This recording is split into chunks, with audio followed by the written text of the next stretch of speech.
একটা কথা বলি, পুরুষের চাইতে নারীকে আল্লাহ তাআলা বেশি সম্মান দিয়েছে ও মর্যাদা দিয়েছে।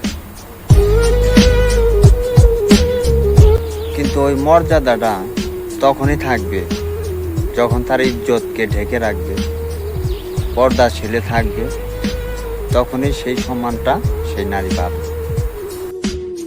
বাজারে দুই ধরনের আম থাকে, একটা পাকা আম, একটা পচা আম।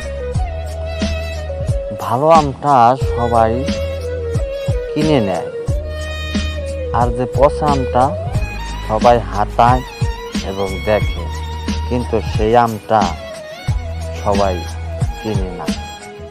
তার কারণ সেটা খাওয়া যাবে না, তার জন্য ভালো আমটাই সবাই কিনে নেয়।